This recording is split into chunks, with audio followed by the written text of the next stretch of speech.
Hey girls. So this is just a quick video that'll kind of go back over your tests for the week since our time was a little bit short today and the syllabus took a little bit longer than I thought. And it will also give some more detailed explanations for the identity map and what that's going to look like.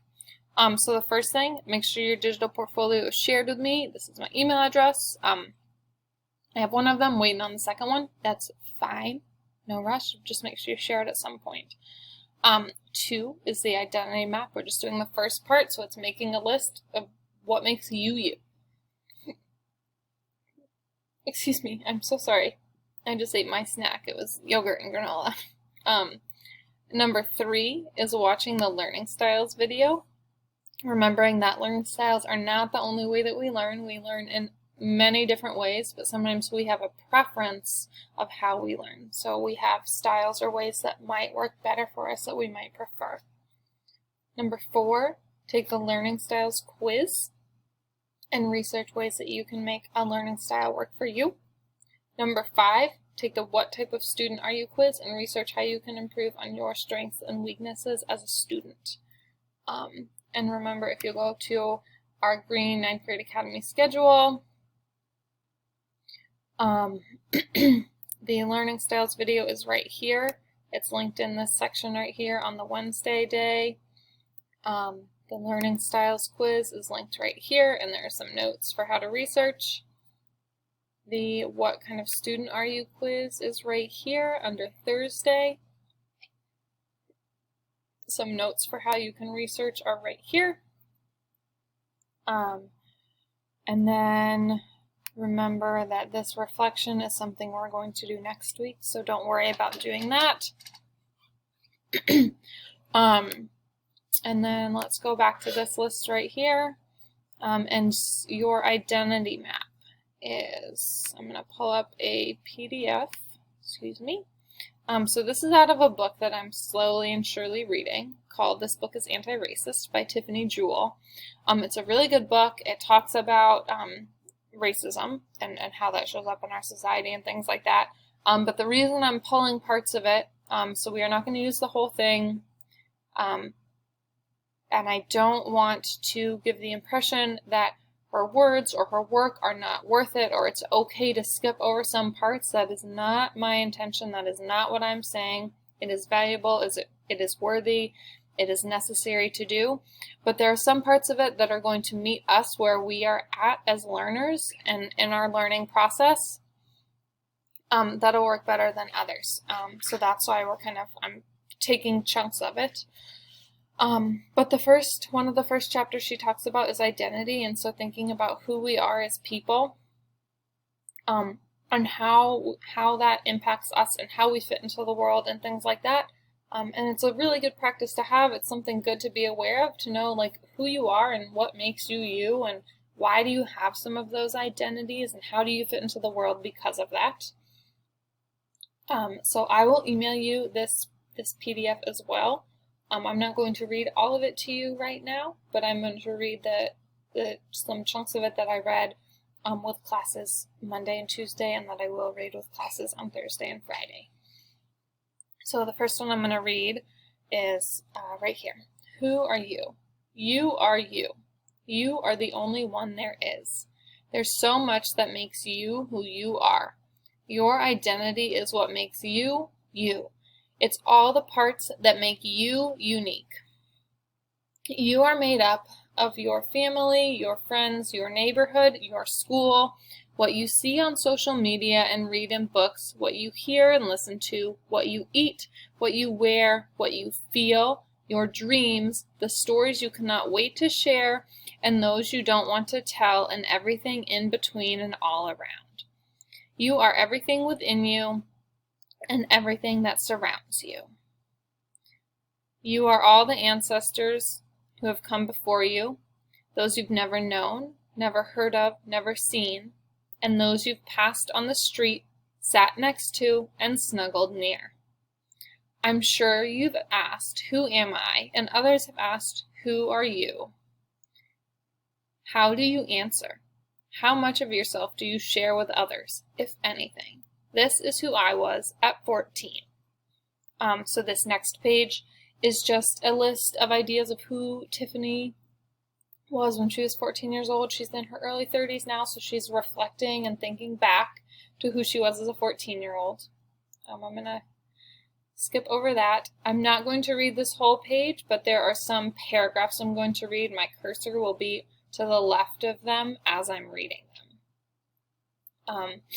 And again, I'm not reading them all just kind of for time's sake, and to meet our needs for what we're doing with this activity. But I would encourage you, if you feel like you can, to go through and read the rest of this. If you don't, or you need support, or you don't want to, that is okay. It will not take away from this in any form. You get to decide which identities you will share with the world and how you'll do so. You get to choose how to name your identities. Your identity grows and changes just like you. There are some things that are static and stay with you always. My skin color and the many freckles on my face have been with me for as long as I can remember and will continue on with me until I'm 103 years old or more. Excuse me. All right, so now I'm starting on this paragraph right at the top. There are other parts of us that change, even daily. I can wear my hair up or down, braided or straight.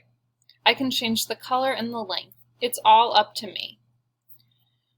Many others will try to get you to fit into an imaginary box. And then these next few paragraphs up here go through kind of what different types of boxes are and what types of boxes or identities or identity characteristics are considered the dominant culture or the norm, and then what makes people not fit into those boxes. So all really important things to consider, but right now in this video, we're not going to, and we will circle back to them. So I'm going to go down and start here at the word many, and then read the next two paragraphs, and then show you my identity list. So, many labels and descriptions have been created, so it seems like people either fit neatly into the box or not. I never really did, and you don't need to either. So talking about fitting in different boxes. So we say, oh, you look like you're in shape, so you must be athletic. You fit in this box. And what Tiffany Jewell is saying is that's not how it happens. It doesn't work that way. Our many identities make us who we are. They help others to understand who you are and help you to know more about the folks in your life and in the world. They connect us and divide us. Understanding who you are allows you to grow and know more about yourself. It can give you direction and empower you. The world will try to tell you who you are, but you are the only person who gets to decide that. You have the right to be seen and understood without having to compromise who you are. Which is very true. We all deserve that as humans. So this is the identity list activity. So the first thing she does is she talks about making an identity list. So thinking about things that have always been with her, things that change, physical characteristics, preferences, things like that. This is Tiffany Jewell's identity list. And then the next part is to grab a piece of plain paper, write your name, and then make your map, put your list into map form. What we did this week was we just worked on making our lists. So this is mine. And so that's what your task is to start a page that looks like this, label it as identity map so it's easy for you to come back to. Start with I am ... and then think about things that make you who you are. They can be physical characteristics, preferences, things you love, things you hate, things you do, how you relate to people. They can be things that have been with you for forever. So things that have been with you since you were 2, 3, and 4 that are still with you today at 14, 15. They can be things that you have changed over time. So this is my list. I will share this with you in the email as well so you have access to it. And that is how you're going to make your identity list. So I think that covers everything, just so Oh my, I'm sorry about that. Okay, so that covers everything. That is your work that we did in person, and then the remote work that everyone else has. I will email this to you. As always, of course, let me know what questions you have and how I can help support you.